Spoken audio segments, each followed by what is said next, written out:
এখন আমরা যদি বিশ্বাস করি যে আল্লাহর পক্ষ থেকে কোরআন নাজিল হয়েছে, তাহলে এটা তো মেনে নিতেই হবে যে কোরআনে যা আছে সব সত্য, তাই তো? আল্লাহ পাক কি মিথ্যা বলতে পারেন? নাউযুবিল্লাহ। এখন কোরআন এবং হাদিসের অনেক বিষয় আমরা প্রমাণ করতে সক্ষম হই আমাদের ক্ষুদ্র জ্ঞানে। আবার এমন অনেক বিষয় আছে যেগুলো আমরা আমাদের ক্ষুদ্র জ্ঞানে প্রমাণ করতে পারি না। যেমন ফেরেশতার অস্তিত্ব কি আমরা প্রমাণ করতে পেরেছি? আপনি কি ল্যাবে প্রমাণ করতে পারবেন? জিন জাতির অস্তিত্ব আমরা কি চোখে দেখে প্রমাণ করতে পারবো? কবরে আযাব দেওয়া হয়, আপনি কি এটা দেখে প্রমাণ করতে পারবেন? রূহ বা আত্মা বলে কিছু আছে আমাদের দেহের মধ্যে, এটা কি আপনি প্রমাণ করতে পেরেছেন? অনেক সময় মুমিন ব্যক্তি স্বপ্ন দেখে এবং স্বপ্নগুলো সত্য হয় কি না? এবং হাদিসে এসেছে শেষ জামানায় মুমিন ব্যক্তির স্বপ্ন কিন্তু সত্য হবে বেশি বেশি। তো এখন এই যে এমন কিছু বিষয় যেগুলো আমরা বাহ্যিক জ্ঞান দিয়ে প্রমাণ করতে পারছি না, কিন্তু আল্লাহ রাব্বুল আলামিন বলেছেন এগুলো সত্য, আমরা চোখ বন্ধ করে বিশ্বাস করি কিনা? বিশ্বাস করেন কিনা? জান্নাত দেখেছেন? জাহান্নাম দেখেছেন? না দেখে বিশ্বাস করি কিনা? ইমানের কয়টা পিলার বলেন তো দেখে ভাই? কয়টা? ছয়টা। কয়টা? আল্লাহ বিশ্বাস, ফেরেশতাগণে বিশ্বাস, নবী রাসূলগণে বিশ্বাস, আসমানি কিতাব সমূহে বিশ্বাস, পরকালের জীবনে বিশ্বাস, তাকদীর বা ভাগ্যের ভালো মন্দে বিশ্বাস। এই ছয়টার মধ্যে শুধু কোরআন এবং মুহাম্মদ সাল্লাল্লাহু আলাইহি ওয়াসাল্লামকে বাদ দিয়ে আপনি কোনোটাই দেখেন না।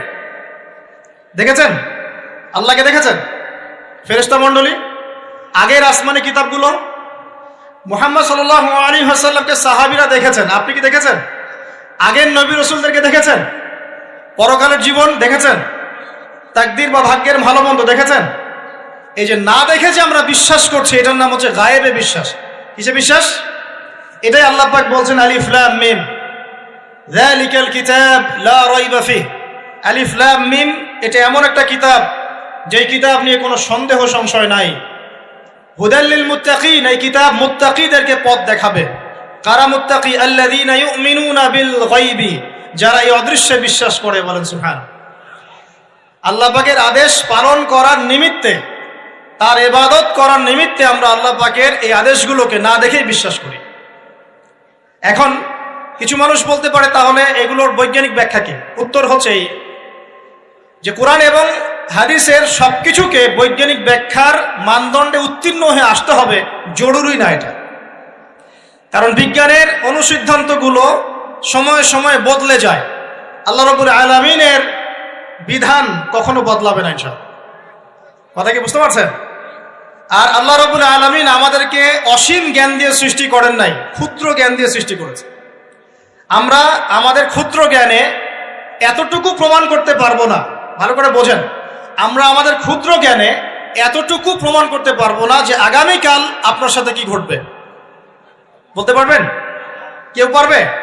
তো যে মানুষ তার সাথে আগামীকাল কি ঘটবে সেটাই বলতে পারছে না, সেই মানুষ কি আল্লাহ রাব্বুল আলামিনের এই মহাবিশ্বের অসীম জ্ঞানের অতল তলে ডুব দিতে পারবে? আমি বলছিলাম ইমানের 6 পিলার কি আপনি চোখে দেখেছেন? তারপরে বিশ্বাস করি কিনা ভাই? আচ্ছা, এখন আমরা এই জায়গায় ছিলাম যে আল্লাহ পাকের জ্ঞানটা অসীম। আল্লাহ পাকের জ্ঞান কি ভাই? আমি অসীমের একটা উদাহরণ দিয়ে বোঝাচ্ছি। মনে করেন এখানে আমরা যারা উপস্থিত আছি, আমরা সবাই জান্নাতে চলে গেলাম, মনে করেন, আল্লাহ কবুল করুন। জান্নাতে যাওয়ার পরে কি সময় শেষ হয়ে যাবে? না, সময় আরো চলতে থাকবে। আচ্ছা, জান্নাতে যাওয়ার পরে 1 কোটি, 2 কোটি, 5 কোটি, 10 কোটি, 100 কোটি বছর পর এই জান্নাতীরা কি করবে, কি খাবে, কোথায় ঘুরবে, কোথায় ফিরবে, আল্লাহ রাব্বুল আলামিন এখনই সেটা জানেন। আলহামদুলিল্লাহ, বলেন আল্লাহু আকবার। আল্লাহকে চিনি একটু, আল্লাহ পাক এখনই সেটা জানেন, এই মুহূর্তে জানেন। যদি এখানে কোনো ভাই থাকেন, ফর এক্সাম্পল অমুক ভাইয়ের নাম আব্দুল্লাহ, এই ভাই মনে করেন জান্নাতে যাবেন ইনশাআল্লাহ, কথার কথা বলছে, কথার কথা। এখন তিনি জান্নাতে যাওয়ার 100 কোটি বছর পরে কোন হুরের সাথে কোথায় ঘুরে বেড়াবেন আল্লাহ পাক এখনই তা জানেন। আল্লাহ পাককে চিনতে শিখুন। আবার আমাদের মধ্যে আল্লাহ না করুক কেউ যদি জাহান্নামে যায়, সে ব্যক্তি জাহান্নামে যাওয়ার কোটি কোটি বছর পর কি আযাব ভোগ করবে আল্লাহ পাক এখনই এই মুহূর্তে সেটা জানেন। আলহামদুলিল্লাহ। এবং আগেও জানতেন। আল্লাহ পাকের কোনো শুরু নাই, আল্লাহ পাকের কোনো শেষ নাই। আল্লাহ পাকের কোনো শুরু নাই, আল্লাহ পাকের কোনো শেষ নাই। এমন নয় যে আল্লাহ পাক আমাদেরকে সৃষ্টি করে সৃষ্টিকর্তা হয়েছেন, রিজিক দাতা হয়েছেন, পালন কর্তা হয়েছেন, এমন নয়। সৃষ্টি করার আগে থেকেই আল্লাহ পাক সৃষ্টিকর্তা, পালনকর্তা, রিজিক দাতা সবকিছুই ছিলেন। বলেন আল্লাহু আকবার। আল্লাহ পাক একজন, তার কোনো শরীক নাই। আল্লাহ রাব্বুল আলামিনের জ্ঞান অসীম। এটার উদাহরণ হাদিসে দেয়া হয়েছে এভাবে যে মুসা এবং খিদির আলাইহিস সালাম নৌকায় সফর করছেন, একটা পাখি এসে নদী থেকে এক ফোঁটা পানি খেয়ে চলে গেল। তখন খিদির আলাইহিস সালাম বলছেন, হে মুসা, এই পাখিটা নদী থেকে যতটুকু পানি পান করতে পেরেছে, এই পানিটুকু হচ্ছে পুরো পৃথিবীর সমস্ত মাখলুকের জ্ঞান। আর এই পুরো নদীতে যত পানি আছে, এই সাগরে যত পানি আছে, এগুলো হলো আল্লাহ রাব্বুল আলামিনের জ্ঞান। আমি কি বুঝাতে পারছি ভাই?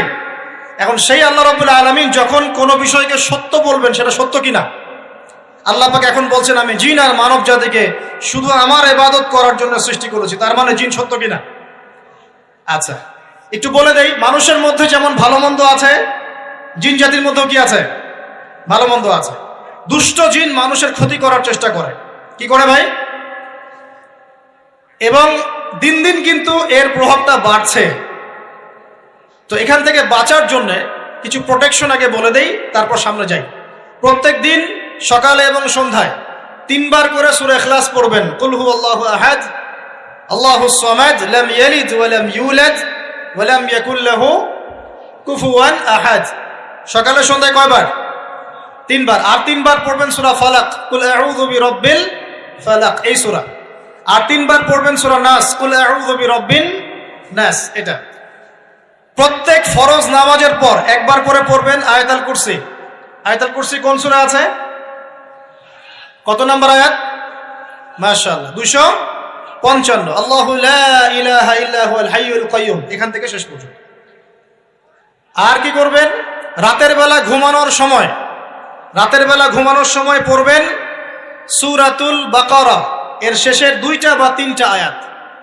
লিল্লাহি মা ফিস সামাওয়াতি ওয়া মা ফিল আরদ, এখান থেকে ফানসুরনা আলাল কওমিল কাফিরিন পর্যন্ত।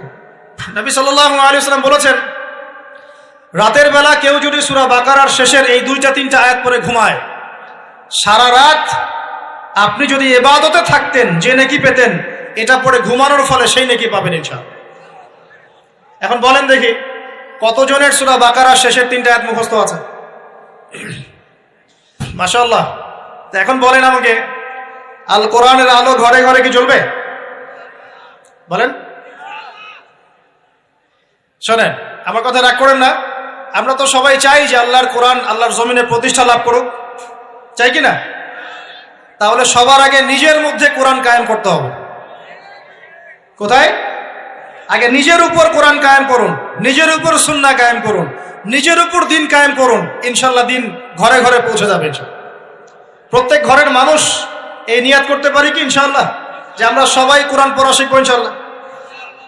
কোরআনের বাছাই করা কিছু আয়াত অন্তত মুখস্থ করবো ইনশাআল্লাহ।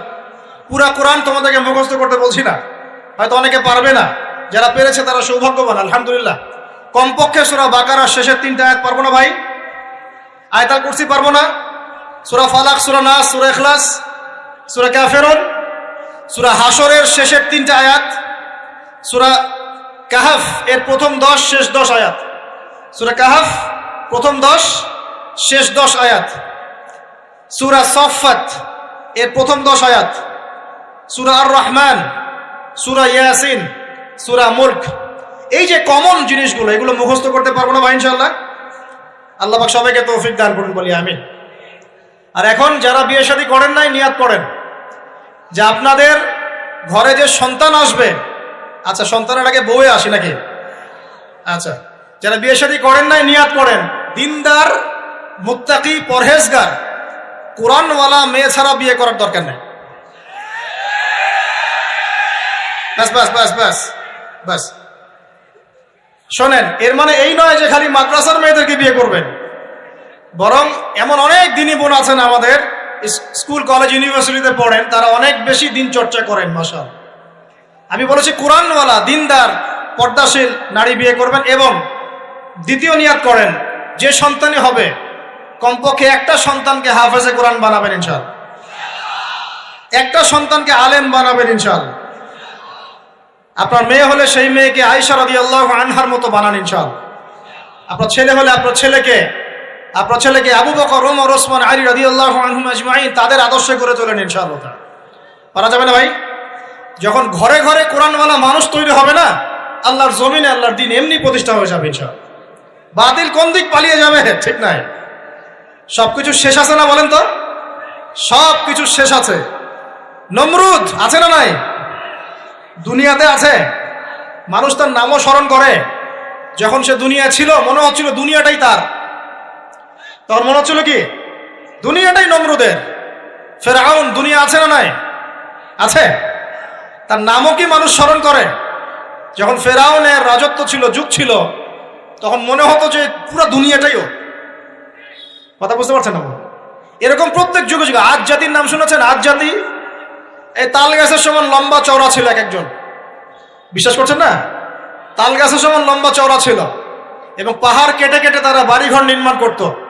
তাদের কাছে আল্লাহ পাক নবী হিসেবে পাঠিয়েছিলেন হুদ আলাইহিস সালামকে। কোন নবী? সূরা হুদ পড়ে দেখবেন। আপনি যদি কবিতা, সাহিত্য, ছন্দ এগুলো পছন্দ করেন তাহলে সূরা হুদ আপনার জন্য। সুবহানাল্লাহ। আপনি যদি কবিতা, সাহিত্য, ছন্দ, বালাগাত পছন্দ করেন, সূরা আর রহমান আপনার জন্য, সূরা হুদ আপনার জন্য, সূরা শুআরা এগুলো আপনার জন্য। এত চমৎকার কাব্যিক বিন্যাস আছে, মানে কবিতার ছন্দে ছন্দে উপন্যাস ব্যাখ্যা করা হয়েছে বলে। সুবহানাল্লাহ। মানুষ তো কোরআনকে মূল্যায়ন করে না।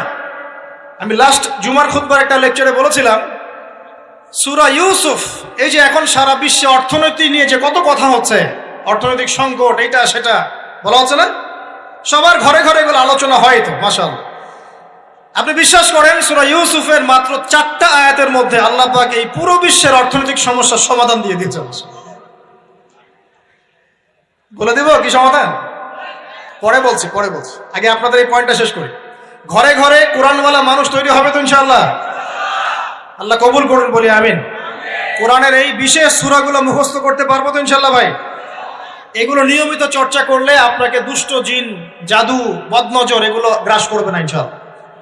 আরেকটা বইয়ের নাম বলে দেই, বই কিনবেন। আমি যে প্রত্যেকটা লেকচারে একটা একটা করে 2টা করে বইয়ের নাম বলি, বইগুলো কিনবেন আল্লাহর রাস্তায়। আজকে শুধু একটা বইয়ের নাম বলবো না, আজকে আমি এমন একজন রাইটারের নাম বলে দিব যে রাইটারের সবগুলো বই বাসায় কিনবেন আপনারা ইনশাআল্লাহ। যদি আপনি এই রাইটারের, এই আলেমের সবগুলো বই বাসায় রাখতে পারেন এবং চর্চা করতে পারেন, ইনশাআল্লাহ আপনি সিরাতুল মুস্তাকিমেই থাকবেন ইনশাআল্লাহ। আমি আপনার জিম্মেদার হচ্ছি ইনশাআল্লাহ। যদি আপনি পথভ্রষ্ট না হয়ে যান, এই বইগুলোতে এত চমৎকার করে গাইডলাইন দেয়া আছে, আপনি ইনশাআল্লাহ সঠিক পথেই থাকবেন। নামটা বলে দিব। সবার প্রিয় আলেম, পুরো বিশ্বের, শুধু বাংলাদেশের নয়, অন্যতম একজন প্রিয় আলেম, বিদগ্ধ আলেমে দ্বীন আল্লামা মুফতি তকি উসমানী দামাত বারাকাতুহু। নাম শুনেছেন? এই নামটা শুনেছেন? আচ্ছা, তার অনেক বই আছে, প্রায় 200, 300, 400। সবগুলা বই বাসায় কিনবেন ইনশাআল্লাহ। ইবাদত নিয়ে বই আছে, মুআমালাত নিয়ে বই আছে, তাসাউফ নিয়ে বই আছে, জিকির নিয়ে বই আছে, অর্থনীতি নিয়ে বই আছে, ওয়ার্ল্ড অ্যাফেয়ার্স নিয়ে বই আছে, প্রতিটা সাবজেক্ট ধরে ধরে বই আছে। কোথায় পাবেন? এই তো অনলাইনে অনেক বুকশপ আছে না, এগুলোতে পাবেন। বাংলা বাজারে ঢাকায় পাবেন। এগুলো অনুবাদ হয়ে গেছে আলহামদুলিল্লাহ। এবং বাংলাদেশে অনেক স্টুডেন্ট আছে তার হাতে গড়া। তাদের ইলম, তাদের আমল, তাদের আখলাক দেখলে পরকালকে চেনা যায় মাশাআল্লাহ। বই কিনতে পারবেন তো একটু ইনশাআল্লাহ? আরে ভাই, ইউনিভার্সিটির ক্যান্টিনে বসলেই তো 100 টাকা শেষ হয় আপনার। আর ক্যান্টিনে যদি বোরখাওয়ালা কাউকে নিয়ে বসেন তাহলে তো শেষ। এখন সহি প্রেম করে মানুষ। এক ভাই প্রশ্ন করেছে সেদিন, কালকেই, যে সে দিনের পথে ফিরে এসেছে কিন্তু তার গার্লফ্রেন্ডকে ভুলতে পারে না। তো বলছে, ভাই তাকে দাওয়াত দেওয়ার খাতিরে হলেও কি ফোনে কথা বলা যাবে? কি উত্তর দিব বলেন? আপনি পবিত্র হতে যাচ্ছেন কিনা? পবিত্র হতে চাচ্ছেন, পবিত্র পথে আসতে চাচ্ছেন, তাহলে অপবিত্র পথে আবার কেন ফিরে যাবে? এগুলো কি হালাল না হারাম? আল্লাহ পাক বলেছেন, লা তাকরাবু জিনা, জিনার ধারের কাছেও যেও না, ধারের কাছেও যেও না। দেখেন, এই একই কথা আল্লাহ পাক আদম এবং হাওয়া আলাইহিস সালামকে এইরকম শব্দে বলেছিলেন, ওয়ালা তাকরাবা হাযিহি শাজারা, তোমরা এই গাছের ফল খেও না এমন নয়, তোমরা এই গাছের কাছেও যেও না। আমার কথা কি বুঝতে পারছেন? মানে এই বাঁশ অতিক্রম করে এসো না এমন নয়, এই বাঁশের কাছেও বসবা না। বুঝতে পারছেন কথা? একইভাবে আল্লাহ বলছেন ওয়ালা তাকরাবু জিনা, তোমরা জেনা করো না এমন নয়, জেনার কাছেও। ফিজিক্যাল রিলেশন তো অনেক দূরের কথা, হারাম। আপনি ফোনেও কথা বলবেন না, আল্লাহ পাক তৌফিক দান করেন। আপনি যদি পবিত্র থাকতে পারেন ইনশাআল্লাহ তাআলা আল্লাহ পাক আপনাকে আপনার উপযুক্ত পাত্রী দিবেন ইনশাআল্লাহ। আর যদি আপনি পবিত্র থাকতে না পারেন, এমন হতে পারে হয়তো আপনি পবিত্র কাউকে পান নাই, হতে পারে কিনা? আচ্ছা প্রিয় ভাইয়েরা, বইটা কিনবেন, বইটার নাম, দোয়ার বইটার নাম হলো হিসনুল মুসলিম। কি নাম? হিসনুল মুসলিম। যদি কিনতে না পারেন ওই যে প্লে স্টোরে ঢোকেন, প্লে স্টোরে ঢুকে দেখবেন যে একটা অ্যাপস আছে হিসনুল মুসলিম। এখানে যতগুলো দোয়া আছে সবগুলো দোয়া আগামী 1 বছরের মধ্যে মুখস্থ করবেন। রাজি আছেন কিনা? আর এখানে সকাল সন্ধ্যায় পড়ার জন্য কিছু দোয়া আছে, সকাল সন্ধ্যায় পড়ার। এই দোয়াগুলো আল্লাহর ওয়াস্তে মুখস্থ করবেন, পারবেন ইনশাআল্লাহ? আল্লাহ তৌফিক দান করবেন, আমিন। আর একটা আমল বলে দিব, তারপর সামনে যাব। সেটা হলো 5 ওয়াক্ত নামাজ তো পড়েন মাশাআল্লাহ, নাকি? কারা কারা নামাজ 5 ওয়াক্ত পড়েন হাত তোলেন দেখি। আলহামদুলিল্লাহ, মাশাআল্লাহ, হাত নামান। আর যারা নামাজ পড়েন না তাদেরকে আমি একটা হাদিস শোনাবো, একটা হাদিস শুনবেন। নবী সাল্লাল্লাহু আলাইহি ওয়াসাল্লাম বলেছেন, قال النبي صلى الله عليه وسلم بين العبد وبين الكفر والشرك ترك الصلاة। আল্লাহ পাকের বান্দা আর একজন কাফের মুশরিকের মধ্যে পার্থক্যই হচ্ছে নামাজ। আল্লাহ পাকের বান্দা মানে মুমিন মুসলিম এবং একজন কাফের মুশরিকের মধ্যে পার্থক্য কি? মান তারাকা সালাতান মুতাআম্মিদান ফাকাদ বারিয়াত মিন যিম্মাতিল্লাহ। কেউ যদি ইচ্ছাকৃতভাবে তার উপর ফরজ নামাজকে ছেড়ে দেয়, সে যেন আল্লাহ পাকের জিম্মেদারি থেকে মুক্ত হয়ে গেল। অন্য হাদিসে আছে মান তারাকা সালাতান মুতাআম্মিদান ফাকাদ কাফার। কেউ যদি ইচ্ছা করে নামাজ ছেড়ে দেয়, সে ব্যক্তি কুফরি করলো। বলি নাউযুবিল্লাহ। আমরা কি কুফরি করতে চাই নাকি ভাই? নামাজের কথা বলেছি, 5 ওয়াক্ত নামাজ কারা কারা পড়েন না হাত তোলেন এবার। আচ্ছা, লজ্জার কিছু নাই। এখন আমার সাথে তওবা করেন, আমার সাথে তওবা করেন, বলেন আস্তাগফিরুল্লাহ আল্লাযী লা ইলাহা ইল্লা হুয়াল হাইয়ুল কাইয়্যুম ওয়া আতুবু ইলাইহি। আল্লাহর কাছে সাক্ষী রেখে বলেন, আল্লাহ আমি জীবনে যত রাকাত নামাজ ছেড়ে দিয়েছি এর জন্য আমাকে মাফ করে দাও। ইনশাআল্লাহ আগামী জীবনে আমি বিনা ওজরে 1 ওয়াক্ত নামাজও বাদ দিব না ইনশাআল্লাহ। রাজি আছেন ইনশাআল্লাহ? বাস এই একটা নসিহত যদি আজকে আপনারা আমল করতে পারেন, ইনশাআল্লাহ আজকের মাহফিল সফল। পারা যাবে? আর বই কিনতে বললাম 1 নাম্বার কোন বই বলেন? হিসনুল। আর কোন আলেমের নাম বলেছি? আল্লামা, জুড়ে বলেন। তার অনেকগুলো বই আছে, কেনার চেষ্টা করবেন তো ইনশাআল্লাহ। আল্লাহ পাক তৌফিক এনায়েত করুন, বলি আমিন। তাহলে আমরা সূরা যারিয়াতের 56 নম্বর আয়াতে কি শিখেছি ভাই? আল্লাহ রাব্বুল আলামিন আমাদেরকে সৃষ্টি করেছেন কেন? তার ইবাদত করার জন্য। আছে। এখন আমাকে বলেন যে আল্লাহ পাকের ইবাদত করার জন্য আল্লাহ পাক এই দুনিয়াতে আমাদেরকে কত বছর সময় দিয়েছেন? বলেন দেখি। সর্বোচ্চ কত হবে? সর্বোচ্চ 60, 70, 100 হতে পারে। এই তো। আমরা কি চিরস্থায়ী থাকবো এখানে না চলে যাব? আচ্ছা, দুনিয়ার জীবনটা তাহলে কি?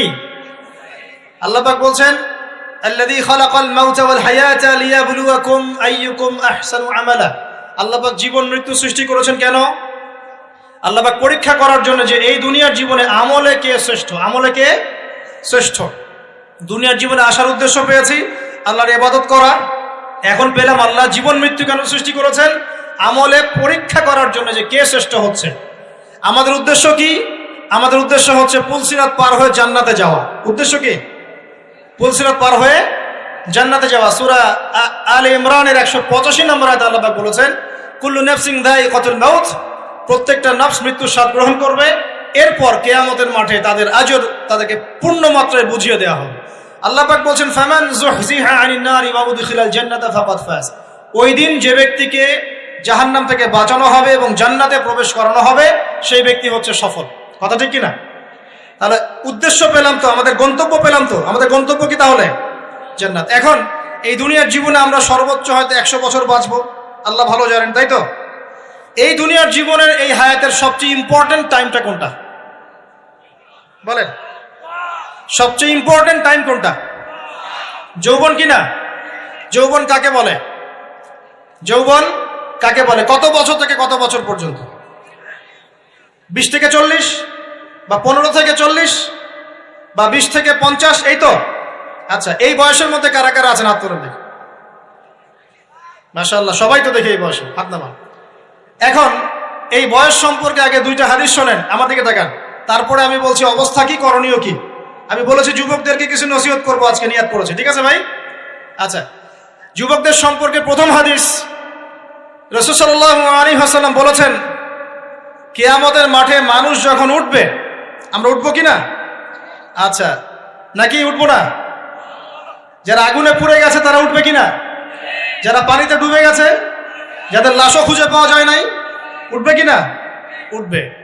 আচ্ছা, যখন মানুষ উঠবে তখন তাকে 5টা প্রশ্ন করা হবে। কয়টা ভাই? এই 5টা প্রশ্নের আগে সে তার পা সামনেও ফেলতে পারবে না, পিছনেও ফেলতে পারবে না।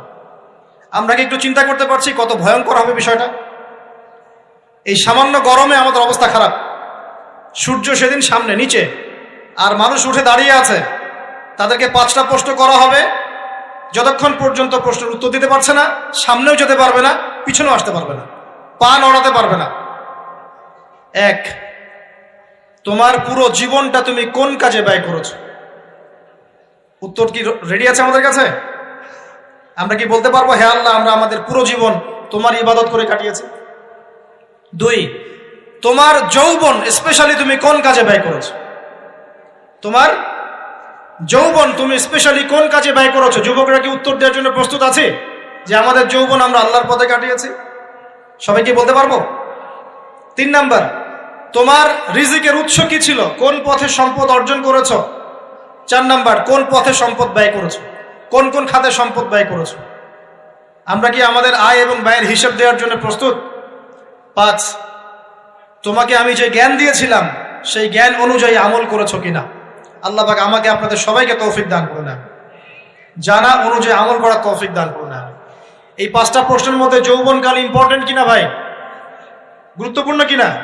মাথায় রাখি। সামনে একটা হাদিস শুনুন, রাসূল সাল্লাল্লাহু আলাইহি ওয়াসাল্লাম বলছেন, কে এই কিয়ামতের মাঠেই 7 শ্রেণীর মানুষকে আল্লাহ পাক বিশেষ মেহমানদারির ব্যবস্থা করবেন, আরশের ছায়ায় ছায়া দিবেন ইনশাআল্লাহ। কোথায় ছায়া দিবেন? ওই দিন এই ছায়া ছাড়া অন্য কোনো ছায়া থাকবে না। নবী সাল্লাল্লাহু আলাইহি ওয়াসাল্লাম বলছেন, তার মধ্যে প্রথম শ্রেণী হচ্ছে ইমামুন আদিল, ন্যায়পরায়ণ শাসক। ন্যায়পরায়ণ, আচ্ছা, ন্যায়পরায়ণ শাসকের একটা এক্সাম্পল দেই।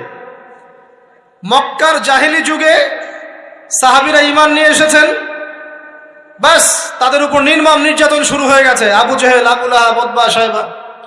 তখন সাহাবীরা আল্লাহ রাসূলের কাছে এসে বলছেন, ইয়া রাসূলুল্লাহ, আপনি একটু বদদোয়া করেন, তাদের উপর বদদোয়া করেন, আমরা তো আর পারছি না। নবী সাল্লাল্লাহু আলাইহি ওয়াসাল্লাম বললেন, তোমরা মক্কা থেকে হিজরত করে হাবাসায় চলে যাও। কোথায়? হাবাসা। হাবাসা মানে হচ্ছে আবিসিনিয়া। আবিসিনিয়া মানে এখনকার ইথিওপিয়া, ইরিত্রিয়া। নাম শুনেছেন কি? বিশেষ কোচিং তো করছেন অনেকে। আফ্রিকা মহাদেশের একটা ছোট্ট দেশ ইরিত্রিয়া, ওখানে চলে যাও। তখন বলেছিলেন তিনি হাবাসায় চলে যাও। সাহাবীরা জিজ্ঞাসা করছেন, হাবাসায় কেন? নবী সাল্লাল্লাহু আলাইহি ওয়াসাল্লাম বলছেন, সেখানে একজন খ্রিস্টান ন্যায়পরায়ণ শাসক আছেন, যার রাজ্যে কেউ জুলুমের শিকার হয় না। কি বললাম বলেন তো? হাবাসা কে আছেন? একজন মুসলিম না খ্রিস্টান? খ্রিস্টান ন্যায়পরায়ণ শাসক আছেন, যার রাজ্যে কেউ জুলুমের শিকার, মুসলমান নন এমন একজন শাসকের প্রশংসা করে আমাদের নবীজি বললেন, তার রাজ্যে কেউ জুলুমের শিকার হয়। সুবহানাল্লাহ। সাহাবীরা সেখানে হিজরত করলেন, নেতৃত্ব দিয়েছেন জাফর বিন আবি তালিব রাদিয়াল্লাহু আনহু। সেই সাহাবী বাদশাহ নাজাশী, তার নাম ছিল বাদশাহ নাজাশী, তার সামনে দাঁড়িয়ে সূরা মারিয়াম তেলাওয়াত করেছিলেন। ওই সূরা মারিয়ামে ইয়াহইয়া, জাকারিয়া, ঈসা, তার মা, এই গল্প ঘটনাগুলো আছে। এই সূরার তেলাওয়াত শুনে বাদশাহ নাজাশীর চোখ দিয়ে পানি পড়তে পড়তে দাড়ি ভিজে গিয়েছে। সুবহানাল্লাহ। শেষে তিনি ঈমান নিয়ে আসেন, মুসলমান হন, আলহামদুলিল্লাহ। আমাদের নবীজি তার জানাজার নামাজ পড়েছিলেন, আমাদের নবীজি তার গায়েবানা জানাজার নামাজও পড়েছেন, বলে সুবহানাল্লাহ। এখানে একটা পয়েন্ট খালি বলতে চাই, একজন অমুসলিম শাসক সম্পর্কে আমাদের নবীজি মন্তব্য করেছিলেন তার রাজ্যে কেউ জুলুমের শিকার হয় না। আর আজকের দিনে সারা বিশ্বের কোনো কোনো ক্ষেত্রে মুসলিম শাসকদের ব্যাপারেও এই কথা বলা যায় না যে তার রাজ্যে কেউ জুলুমের শিকার হয়। আল্লাহ পাক বলছেন আরশের ছায়া আমি ছায়া দিব 7 শ্রেণীর মানুষকে। কয় শ্রেণী? তার মধ্যে প্রথম শ্রেণী হচ্ছে ইমামুন আদিল, ন্যায়পরায়ণ শাসক। আল্লাহ পাক আমাদের সমস্ত শাসকদেরকে ন্যায়পরায়ণ হওয়ার তৌফিক দান করুন। 2 নাম্বার, সেই যুবককে আমি সেখানে আশ্রয় দিব যেই যুবক তার যৌবনকালটা আল্লাহর পথে কাটিয়ে দিয়েছে। এবার কি হাদিসটা আপনি পেয়েছেন? এর আগের হাদিস কি শুনলেন? পা নড়াতে পারবেন না যতক্ষণ পর্যন্ত এই প্রশ্নের উত্তর না দিচ্ছেন যৌবনকাল কোন পথে ব্যয় করেছেন। এখন যদি আল্লাহর পথে ব্যয় করেন তাহলে আরশের ছায়া ছায়া পাচ্ছেন, আলহামদুলিল্লাহ। বাকিগুলো কারা কারা একটু বলে দেই। 3 নাম্বার হচ্ছে সেই ব্যক্তি যে একজন আরেকজনকে মহব্বত করে, এক ব্যক্তি আরেক ব্যক্তিকে মহব্বত করে শুধুমাত্র আল্লাহর সন্তুষ্টির জন্য। কথা কি বুঝতে পারছেন? এই মহব্বত আবার এই ছেলে মেয়ের ফ্রি মিক্সিং না। কথা বুঝতে পারেনি? দিনের খাতিরে মহব্বত, আল্লাহর জন্য মহব্বত, আল্লাহর জন্য। 4 নাম্বার এমন ব্যক্তি যে এত গোপনে দান করে যে তার বাম হাত জানে না ডান হাত কি দান করেছে। আমরা তো এখন 1 টাকা দান করলে 100 টাকা ফুটাই। ফেসবুক আছে, মারাত্মক একটা জিনিস ফেসবুক, মানে এটা মানুষকে আর মানুষ রাখে না। যে ব্যক্তি ফেসবুকে আসক্ত তার সাথে কথাবার্তা বলা, লেনদেন, চলাফেরা খুব ডিফিকাল্ট। মানে কি বোঝেন আগে কথাটা? কেন ডিফিকাল্ট? কারণ সে এত বেশি আসক্ত এখানে যে পান থেকে চুন খসলে সে আপনাকে পাবলিকলি ধুয়ে রেখে দিবে। কিছু হইলে আপনাকে ফেসবুকে টেনে নিয়ে আসবে, ফেসবুকে সবাইকে বলবে উনি আমার সাথে এই কাজ করছে। আপনি বলারও টাইম পাবেন না যে আপনি নির্দোষ। তো খুব মুশকিল না এগুলা। আল্লাহ মাফ করুক আমাদেরকে। এমন ভাবে দান করে যে বাম হাত জানে না ডান হাত কি দান করছে। 5 নাম্বার এমন ব্যক্তি যে এইটা যুবক, এটাও যুবক, যাকে কোনো সুন্দরী নারী আহ্বান করছে জিনার জন্য, সুন্দরী উচ্চ বংশের নারী, যে আসো আমার সাথে জেনা করো। ওই যে ইউসুফ আলাইহিস সালামের মতো, মনে আছে? ইউসুফ আলাইহিস সালামের ঘটনা মনে আছে? আচ্ছা, কিন্তু সেই যুবক বলে, সেই ব্যক্তি বলে ইন্নী আখাফুল্লাহ, আমি আল্লাহকে ভয় করি, আমি তোমার সাথে খারাপ কাজ করতে পারবো। এরকম ছেলে এবং এরকম মেয়ে এখন সমাজে খুঁজে পাওয়া যায়? হাতে গোনা, হাতে গোনা। আপনি অনলাইন ঘাটাঘাটি করেন, গুগল করেন, ক্রস চেক করেন, দেখবেন বাংলাদেশের 25 বছরের কম বয়সী ছেলে আর মেয়েদের জেনার হার কত আপনি বের করে দেখেন। 25 বছরের কম যে যুব সমাজ আমাদের সামনে আছে তাদের মধ্যে কত % যুবক এখন পর্যন্ত ফিজিক্যাল সম্পর্ক করেনি কারোর সাথে, আপনি খুঁজে বের করতে পারেন। শুধু ছেলেদের ক্ষেত্রে এটা নয়, মেয়েদের ক্ষেত্রেও আছে। এই যে অনার্স লাইফ পার করার আগেই বহু মেয়ে সতীত্ব নষ্ট করে ফেলছে, বহু ছেলে সতীত্ব নষ্ট করে ফেলছে। কথাগুলো কি রাগ করছেন? আমি আপনাদের ভাই এবং আমি আপনাদেরকে মহব্বত করি। আমরা জেনার পথে যাব না, আমরা হালাল সম্পর্ক থাকবো ইনশাআল্লাহ। যখন আপনি জেনায় চলে যাবেন আপনার কলব থেকে আল্লাহ নূর নষ্ট হয়ে যাবে। এটা এমন একটা পাপ যেটা করার পর মানুষ আল্লাহর সামনে মাথা তুলে দাঁড়াতে পারে না, লজ্জায় চোখ নেমে যায়, ইবাদতে স্বাদ পায় না। যখন হারাম সম্পর্কে, ফ্রি মিক্সিং, এগুলোতে মানুষ থাকে, ইবাদতে মানুষ স্বাদ পায় না। দিনের পর দিন ইবাদত করে মনোযোগ আসে না, মন লাগে না, চোখ দিয়ে একটু পানি বের হয় না, আল্লাহর জন্য কাঁদতে পারে না, কারণ মনের মধ্যে তো নূর নাই। আর যখন একটা মেয়ে বেপরদায় থাকে, অনেক ইবাদত করলেও তার এই বেপরদায় থাকার কারণে সমাজের বহু মানুষের চোখের জেনা হয়ে যায়। এতে করে ওই সব মানুষের পাপের ফল এই মেয়েটাকে ভোগ করতে হয় এবং মানুষের চোখের বদনজর লাগে, ওই মেয়ে অসুস্থ হয়ে পড়ে মানসিকভাবে, শারীরিকভাবে। আমি আমাদের যুবক ভাই এবং যুবক বোনদেরকে রিকোয়েস্ট করব, আল্লাহর ওয়াস্তে চরিত্রটাকে পবিত্র রাখার চেষ্টা করুন। আল্লাহ পাক তৌফিক দান করলেন। এই যুবককে আল্লাহ পাক আরশের ছায়া ছায়া দিবেন যে একটা মেয়েকে পেয়েও আল্লাহর ভয় তাকে ভোগ করে নাই। আল্লাহ পাক এরকম যুবক ঘরে ঘরে তৈরি করুন। তাহলে কি করবেন ভাই? হালাল উপার্জনের ব্যবস্থা করবেন, ব্যাস সরাসরি বিয়ে করে ফেলবেন। পরিবারকে বোঝানোর চেষ্টা করবেন, না বুঝলে আন্দোলন শুরু করবেন যে আমি জেনা করতে চাই না, আমি বিয়ে করতে চাই, বিয়ে আমার দেওয়ানি লাগবো, এরকম। ব্যাস তারপর দেখবেন বাপ মা কেমন করে বিয়ে না দেয়। আল্লাহ সাহায্য করবে ইনশাআল্লাহ। আল্লাহ আমাদের যুবক ভাইদেরকে চরিত্র হেফাজত করার স্বার্থে বিয়েকে সহজ করে দিন। আমি আবার কাউরে নিয়ে পালায় যায় না, ওই কাজ করতে যায় না কিন্তু আবার, ঠিক আছে? কারণ এভাবে কোর্টে গিয়েও যদি একটা মেয়ে বিয়ে করে, এই বিয়ের জায়েজ না জায়েজ নিয়ে অনেক কথা আছে।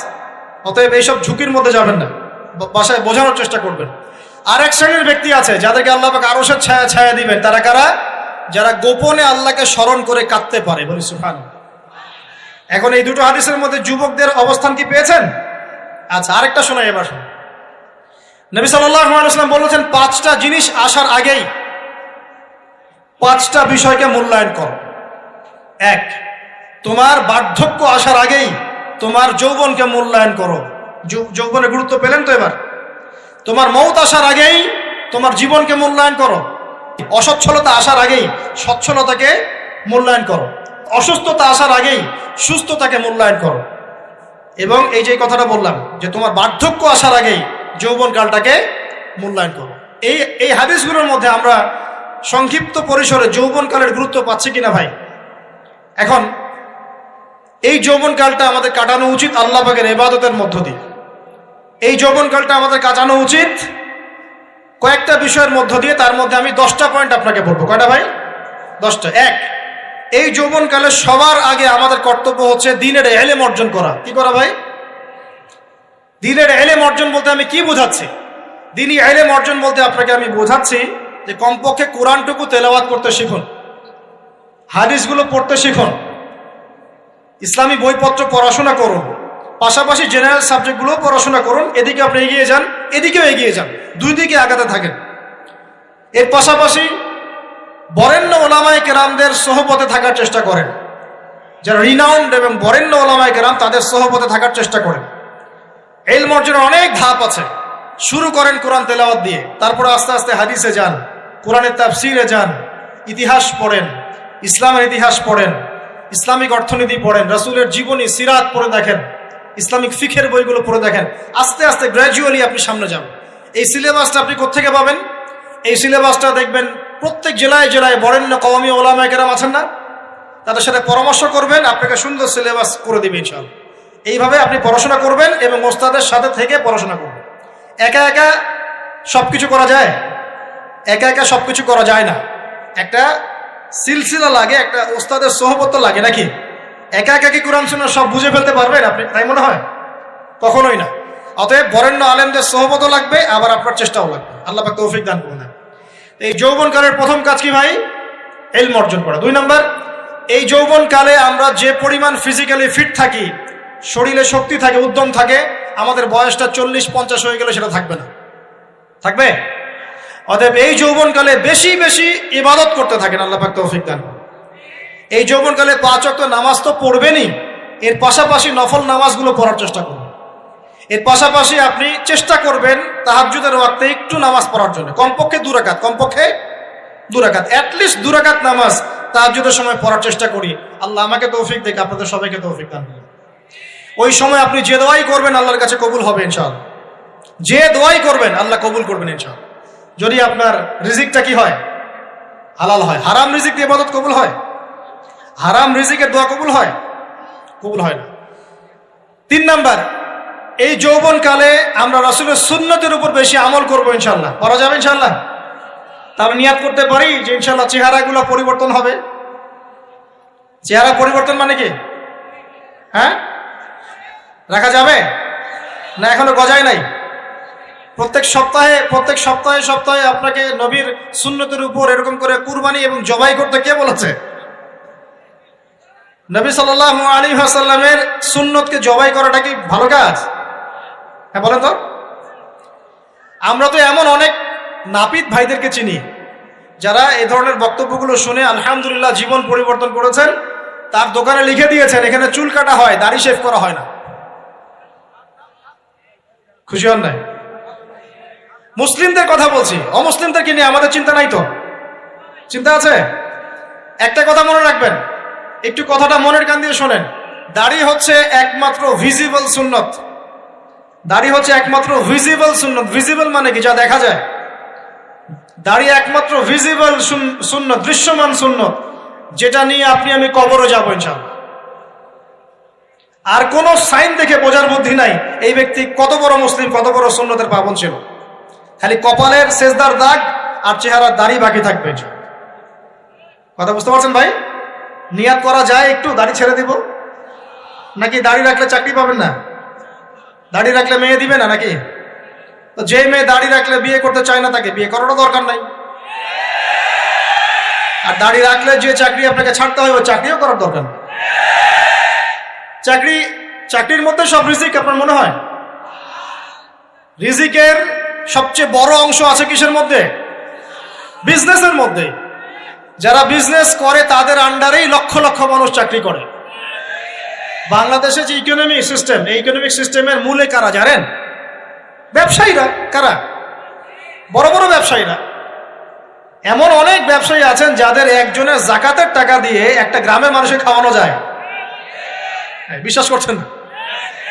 ইকোনমিক তো আমার সাবজেক্ট, আমরা পড়েছি এগুলো, পড়াশোনা করেন, দেখেন।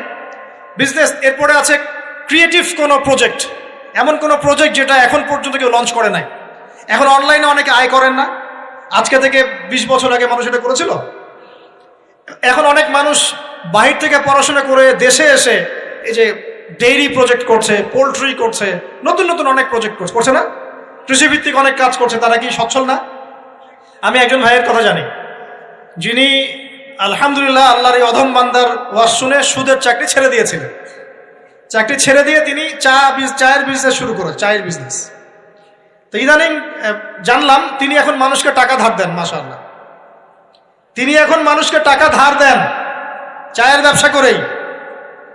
আর আমাকে তো এখনো মানুষের কাছে হাত পাততে হচ্ছে। কথা বুঝতে পারেন নাই? আল্লাহ পাক তাকে সুদ ছেড়ে দেওয়ার জন্য সচ্ছল করে দিয়েছেন, এই ওসিলা দিয়েই তিনি সচ্ছল হয়েছেন আলহামদুলিল্লাহ। রিজিক কার হাতে? এটা বিশ্বাস করেন, রিজিক আল্লাহর হাতেই। আল্লাহ পাক চাইলে আপনাকে বেহিসাব রিজিক দিবেন ইনশাআল্লাহ। অতএব সুন্নতকে বিসর্জন দিয়ে নয়, সুন্নতে থাকেন, আল্লাহ পথ খুলে দিবেন ইনশাআল্লাহ। আল্লাহ পাক তৌফিক দান করুন। যুবক ভাইদেরকে বলছিলাম, তাহলে প্রথম কাজ আমাদের ইলম অর্জন করা, তারপরে কি ভাই? নামাজের পাবন্দ হওয়া, আর নামাজ ফরজের পাশাপাশি নফলগুলোও চর্চা করা। 3 নম্বর বলেছি রাসূলের সুন্নতের উপর একদম ইস্তেকামা, দৃঢ়ভাবে আমল করা। আর সুন্নত শিখতে হলেই তো 3 দিনের জন্য বেরিয়ে যান, 7 দিনের জন্য, 40 দিনের জন্য বেরিয়ে যান। সুন্নত শিখিয়ে আপনাকে বাসায় পাঠাই দেবে ইনশাআল্লাহ। পড়াবে না?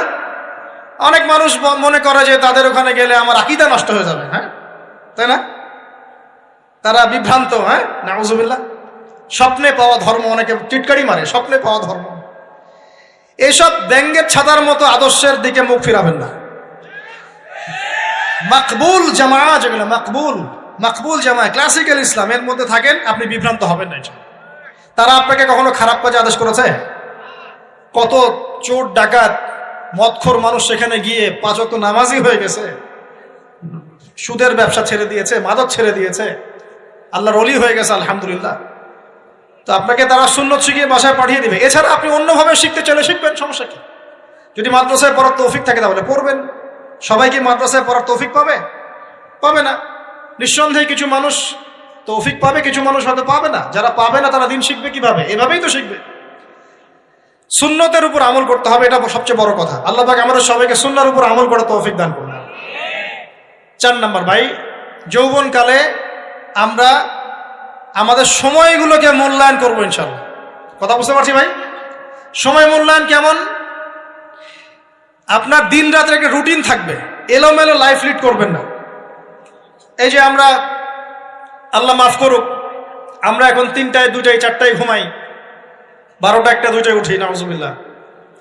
এতে করে কি আমাদের রুটিন লাইফটা ঠিক আছে? আমাদের খাওয়ার ঠিক নাই, আমাদের ঘুমের ঠিক নাই, আমাদের মানে খাবারের যে অভ্যাস, খাদ্যাভ্যাসও ঠিক নাই। আমরা একটু খেলাধুলা আগে করতাম, সেটাও এখন করি না। সারাদিন ফোন নিয়ে বসে থাকি, আর এই যে ইউটিউব ফেসবুকে বসে থাকি। গোল হয়ে বসে লুডো খেলে। গোল হয়ে কি করে? লুডো খেলে, অনলাইনে গেমস খেলে, অনলাইনে পাবজি খেলে, ফ্রি ফায়ার খেলে। আগে তো তাও ছেলে পেলে একটু ফুটবল খেলতো, ক্রিকেট খেলতো, আমরাও তো খেলেছি। ওই সময় তাও আলহামদুলিল্লাহ আমাদের ফিজিক্যাল ফিটনেস অনেক ভালো ছিল। এখন ওগুলো বাদ দিয়ে যে মানুষ পর্নোগ্রাফি দেখছে, লুডো খেলছে, পাবজি খেলছে, ফ্রি ফায়ার খেলছে, সারাদিন অনলাইনে বসে অথর্বর মতো বসে আছে, এটা কি ভালো হচ্ছে?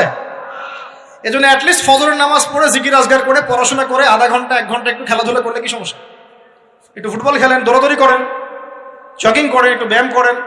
আল্লাহ পাক আপনাদের যৌবনে বরকত দান করুন, আমিন। এই কাজগুলো করতে হবে কিনা? ভালো না খারাপ? করেন। আর নিয়মতান্ত্রিক লাইফ লিড করবো আমরা। নিয়মতান্ত্রিক, আমার জীবনে একটা রুটিন থাকবে, এই রুটিনের বাইরে যাব না। পড়াশোনার রুটিন থাকবে, খেলার বা এক্সারসাইজ রুটিন থাকবে, খাওয়া দাওয়ার রুটিন থাকবে, দাওয়ার রুটিন থাকবে, আমি আলেম ওলামাদের কাছে যাবো, এই রুটিন থাকবে। একটা রুটিন লাইফ লিড করবেন, এলোমেলো জীবন যাপন করবেন না। আল্লাহ পাক আমাকে তৌফিক দান করুন, আপনাদের সবাইকে তৌফিক দান করুন। কয়টা বলেছি ভাই? বলেন।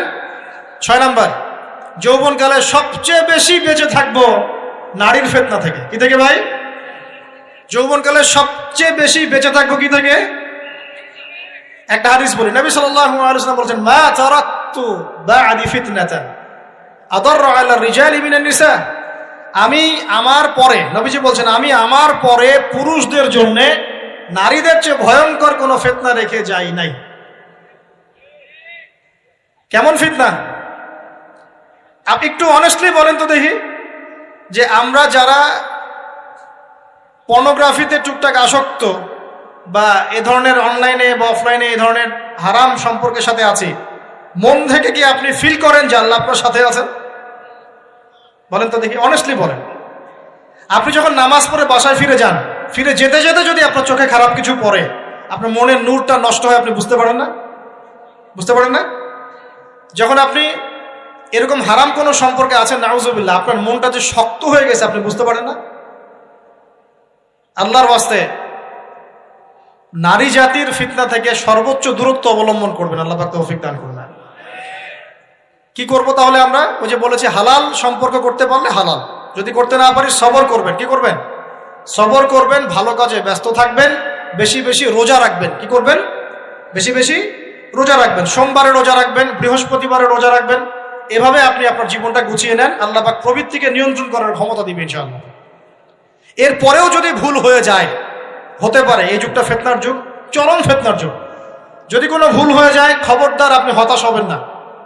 ভুল হয়ে গেলে কখনো হতাশ হবেন না। হতাশা শয়তানের পক্ষ থেকে আসে, কখনো হতাশ হবেন না। দেন ওযু করে জায়নামাজে দাঁড়িয়ে 2 রাকাত নামাজ পড়ে আল্লাহকে বলবেন, আল্লাহ আমার ভুল হয়ে গেছে, আমাকে মাফ করে দাও। পারা যাবে ইনশাআল্লাহ। জীবনে কখনো হতাশ হবেন না। জীবনে যাই হয়ে যাক না কেন, কখনো হতাশ হবেন না। মনে রাখবেন, আল্লাহ আপনার রব, আল্লাহ আপনার সাথে আছেন ইনশাআল্লাহ। অতএব নারীর ফিতনা থেকে নিজেকে বাঁচিয়ে রাখার চেষ্টা করুন, আল্লাহ পাক তৌফিক এনায়েত করুন। 7 নাম্বারটা হচ্ছে, এই সমাজ আপনাকে যেভাবে শেখায়, কিভাবে শেখায়?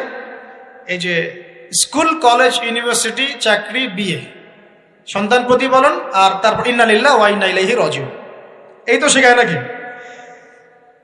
সবসময় মনে রাখবেন যে আল্লাহ রাব্বুল আলামিনের পরিকল্পনাই আপনার উপরে সবচেয়ে বেশি অগ্রাধিকার যোগ্য, সমাজের পরিকল্পনা নয়।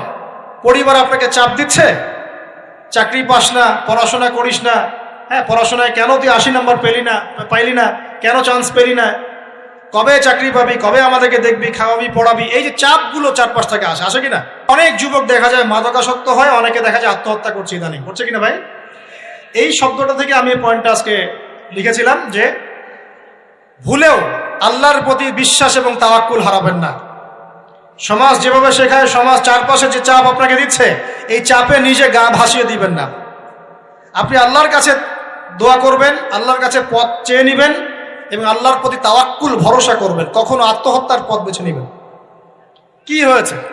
80 নাম্বার পান নাই তো কি হয়েছে? আপনি চেষ্টা করেছেন কিন্তু চান্স পান নাই তো কি হয়েছে? চেষ্টা তো করেছেন আপনি চেষ্টা করেছেন ইউনিভার্সিটিতে চান্সের জন্য, আপনি চান্স পাই নাই, চেষ্টা করেছেন না আপনি? বাস, চেষ্টা করেছেন, পাই নাই, তাকদিরে ছিল পাই নাই, বাস। আমি আমার চেষ্টা করেছি। কখনোই আত্মহত্যার পথ বেছে নেবেন না। আর আমরা পিতা মাতাদেরকে রিকোয়েস্ট করব, কোনো অবস্থাতেই সন্তানকে এত বেশি চাপ দিবেন না যে সন্তানটার এই কোমরটাই ভেঙে চলবে। এই সমস্যাগুলো দিন দিন বাড়ছে সমাজের মধ্যে। কেন এত চাপ দিচ্ছেন? তার প্রতিভা কোথায় খুঁজে বের করুন। তাকে জোর করে কেন টেনে লম্বা করার চেষ্টা করছেন? আমাদের সমাজে বাচ্চা হয়ে গেলেই তার পিঠে একটা সিল মেরে দেয়, হয় ডাক্তার না হলে ইঞ্জিনিয়ার। কেন? এর বাইরে কোনো প্রফেশন নাই? আমার সন্তানকে হয় ঢাকা বিশ্ববিদ্যালয়ে চান্স পেতে হবে, না হলে বুয়েটে, না হলে এখানে। এর বাইরে আর কোথাও পড়ারই জায়গা নাই। আর এখানে পড়লেই আমার সে ছেলে না আমার মেয়ে একদম সবচেয়ে বড় জ্ঞানী হবে, অন্য কোনোভাবে হবে না, এটা গ্যারান্টি দেওয়া আছে? যারা সভ্যতা বিনির্মাণ করেছেন তারা কয়জন বড় বড় ডিগ্রি সার্টিফিকেট পেয়েছেন খুঁজে বের করে দেখেন, দেখেন খুঁজে বের করে। আমরা ফিলোসফির মধ্যে যে ফিলোসফারদের হিস্ট্রি পড়েছিলাম তাদের মধ্যে বেশিরভাগই দেখা যায় স্কুলেও যায় নাই, কলেজেও যায়। আছে না এমন? আছে। আমি বলছি না আপনারা যাবেন না, আমি বলছি জ্ঞানের মানদণ্ড এটাই নয় যে আমার সার্টিফিকেট অর্জিত হয়েছে, সার্টিফিকেটটাই জ্ঞানের মানদণ্ড নয় তো। হ্যাঁ, প্রতিযোগিতার একটা জগৎ আছে, আমাকে সে জগৎ উতরাতে হবে। আপনি চেষ্টা করবেন, যদি না হয় তাকদীরে ছিল, হয় নাই, ব্যাস হয় না। আমাকে আল্লাহ পাঠিয়েছেন তার ইবাদত করার জন্য, এখানে আত্মহত্যা করার জন্য আল্লাহ আমাকে পাঠান নাই। আমার জীবন যদি দিতেই হয় তাহলে আল্লাহর জন্য দিব ইনশাআল্লাহ। ঠিক আছে কথা? ব্যাস, দুনিয়ার জন্য নয়। আল্লাহ পাক বোঝার তৌফিক দান করুন। কটা বললাম? 7টা না 8টা? 7টা। 8 নাম্বারটা ইম্পর্টেন্ট এবং এটা আপনাদের জন্য মজাদার। সেটা হলো 8 নাম্বারটা বেশি ইম্পর্টেন্ট। এটা হচ্ছে দিনের পথে চলার ক্ষেত্রে আপনি অনেক রকম মতবাদ পাবেন সামনে। কেউ বলবে আমারটা সঠিক, কেউ বলবে না ওরটা নয়, আমারটা সঠিক, কেউ বলবে না আমার দলটা সঠিক, কেউ বলবে না ওর সংগঠন সঠিক। এগুলো আপনার কান ভারী করে ফেলবে একদম। তখন মনে হবে যে আগেই ভালো ছিলাম রে ভাই, নামাজ পড়তাম না, এখন নামাজ পড়া শুরু করে দেখলাম যে আরে হাতটা বাঁধবো কোথায় এটাই তো ফিক্স করতে পারতেছি না। এখন আমার কিছু তো অভিজ্ঞতা আছে ভাই, নাকি ভাই? ওর আলোকে একটা কথা বল, সেটা হলো সমাজে কিছু ইখতিলাফি মাসআলা আছে, এই মাসআলাগুলো কানেও ঢুকাবেন না। আপনি ইবাদতের মধ্য দিয়ে আল্লাহকে পাওয়ার চেষ্টা করবেন। এবং চিরায়ত একটা ইসলাম আমরা ফলো করছি না, এই ইসলামের মধ্যে এমন কিছু নাই যেটা আপনাকে জাহান্নামে নিয়ে যাবে, এমন কিছু নাই। হ্যাঁ, প্রত্যেকটা ঘরানার মধ্যে কিছু বিভ্রান্ত মানুষ থাকতে পারে, এমন কিছু মানুষ এমন আমল করছে যে আমলটা হয়তো কোরআন এবং হাদিসে নাই। এটা তার সমস্যা, কোরআন সুন্নাহর সমস্যা নয়। কথা বুঝতে পারছেন?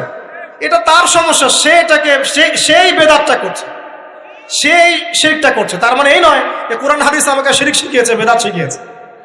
কোরআন এবং হাদিসে যেটা আছে এটা সুন্দর এবং এটা চিরায়ত একটা ক্লাসিক্যাল ইসলাম আমাদের কন্টিনেন্টে আছে, বাংলাদেশেও আছে। এখানে থাকলে আপনি বিভ্রান্ত হবেন না ইনশাআল্লাহ তাআলা। বরেণ্য ওলামায়ে কেরামদের কাছে গিয়ে অন্তত একজন হকপন্থী আলেমের সাথে পরামর্শ করে আপনি আমল করার চেষ্টা করুন। আর যে বিষয়গুলো নিয়ে ইখতিলাফ আছে এগুলো নিয়ে সমাজে মতপার্থক্য সৃষ্টি করে সমাজটাকে বিভক্ত করতে যায় না। আল্লাহর ওয়াস্তে মসজিদ ভাগ করতে যায় না, সমাজকে ভাগ করতে যায় না। জাতিগত ঐক্যটা রক্ষা করেন, আল্লাহ পাক বোঝার তৌফিক দান। আর যদি মানুষের মধ্যে খারাপ কিছু দেখি, ওই খারাপ কিছু বিষয়টা আমি এড়িয়ে যাবো ইনশাআল্লাহ। আর কোনটা ভালো কোনটা খারাপ আমি বুঝবো কিভাবে? আমি 10 জন আলেমের সাথে পরামর্শ করবো, বাস। আমি এত বড় আলেম নই, তাহলে আমি 10 জন আলেমের সাথে পরামর্শ করব যে হুজুর এই বিষয়টা চলছে, এটা সম্পর্কে আসলে বিষয়টা কি।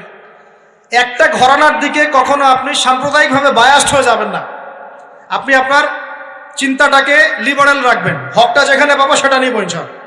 এমন নয় যে উনি বলেছেন বলেই হক আর কারোটা নিব না, ওনারটাই নিব, এভাবে চিন্তা করবেন না। হক যেখানে আছে সেখানে যাবেন আপনি ইনশাআল্লাহ। আল্লাহ পাক আমাদেরকে বোঝার তৌফিক দান করুন। আর যে ইখতিলাফগুলো আছে এগুলো নিয়ে সমাজকে বিভক্ত করতে যায় না, মতানৈক্য নিয়েই ঐক্য হবে ইনশাআল্লাহ তাআলা। আল্লাহ পাক আমাদেরকে এই কথাটা বোঝার তৌফিক দান। আর শেষের দুটো হলো যৌবনকালে আমরা আমাদের পরবর্তী জীবনের প্রস্তুতি গ্রহণ করবো ইনশাআল্লাহ। কারণ বার্ধক্যের জীবনে আপনি কিন্তু এই কাজগুলো এখন করতে পারছেন, সেগুলো পরে পারবেন না। অতএব এই সময়ই আপনি আপনার রিজিকের একটা অংশ সঞ্চয় করার চেষ্টা করুন, কিছু সাস্টেইনেবল অ্যাসেট করার চেষ্টা করুন, যাতে পরবর্তী বয়সে গিয়ে আপনাকে দিনের দিকে কাজ করার জন্য দুনিয়ার ফিতনায় পড়তে না হয়। আল্লাহ পাক আপনাদেরকে হালাল রিজিকের ব্যবস্থা করে দিন, আমি দোয়া করি আল্লাহুম্মা আমিন।